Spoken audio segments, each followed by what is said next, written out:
So people say we need industrial agriculture to feed the world. What's your response? I know the answer. That's one of my favorite ones Yes. because it's the easiest one to debunk pretty quickly. Yeah. Right now the world actually throws away about almost 50% of its human edible food. We've never done that before in the history of humankind. Yeah. So we can almost feed half again as many people as are on the planet with the food we produce. The food scarcity argument is the favorite argument of Monsanto.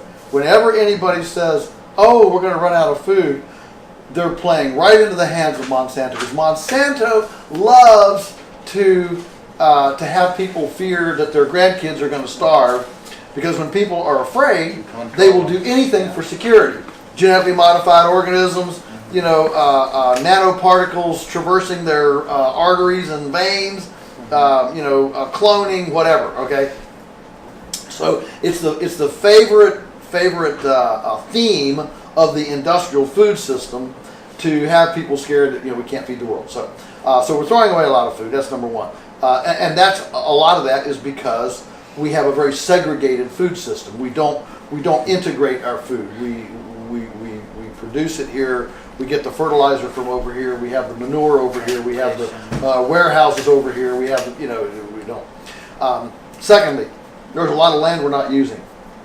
In America, we have 35 million acres of lawn and 36 million acres housing and feeding recreational horses. That's 71 million acres. That's enough to feed the entire country without a single farm. So the amount of unused land is astounding. Yeah. It's just astounding. And then the next thing is that even the most rudimentary multi-speciated production model is more productive per square foot than the most industrial monospecies.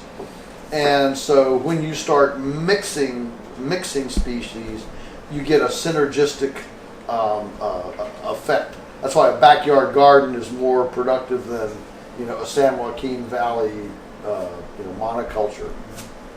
Finally, let me just say this, that the mentality that we need the chemical fertilizer in order to feed ourselves has been a long time coming. The NPK mentality, nitrogen, potassium, phosphorus, chemical fertilizer mentality, developed after Justus von Liebig with his vacuum tubes made, in 1837, said that all of life is just NPK and a rearrangement of NPK. And so this, for the first time in human history, life was viewed from a mechanical theme as opposed to a biological theme.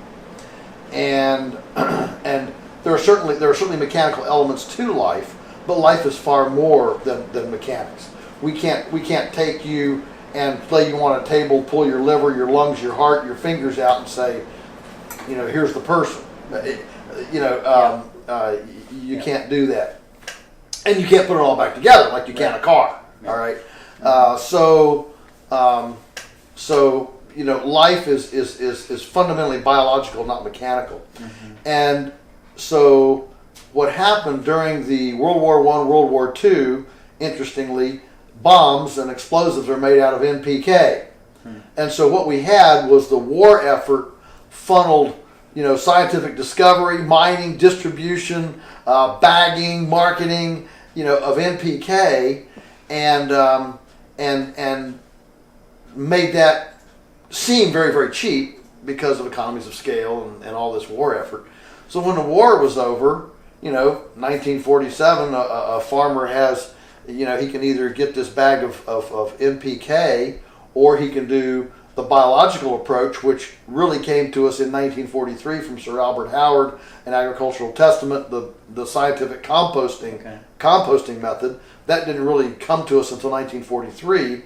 So you're 1945, and you're a farmer, and you've been shoveling all your life, and you can either use this little bag of this, or you can shovel some more. Mm-hmm. Well, don't be too hard on great grandpa. You and I in the same position. might have used the 10-10-10 as well. Okay, the fact is that to do efficient aerobic composting, to make it competitive, at that time we did not have the infrastructure to make it competitive yet. We didn't have front end loaders. We didn't have polyethylene black plastic pipe to be able to get water to it easily. We didn't have cheap pumping systems. We didn't have chainsaws to do biomass work. We didn't have any of this stuff. So that took another 10-15 years. Well, by that time, the chemical system was well entrenched and on its way to controlling the land grant universities, the farm programs, the subsidy programs, the government agriculture experts, and it completely dominated. So that by the time the late 50s and early 60s came along, and we had chainsaws and front end loaders and black plastic pipe and all the composting, the ragged edge of the composting innovation area, this other side was fully entrenched. Here's the point. If we had had a Manhattan Project for compost, not only would we have fed the world, we'd have done it without three-legged salamanders, infertile frogs, and a dead zone the size of Rhode Island in the Gulf of Mexico.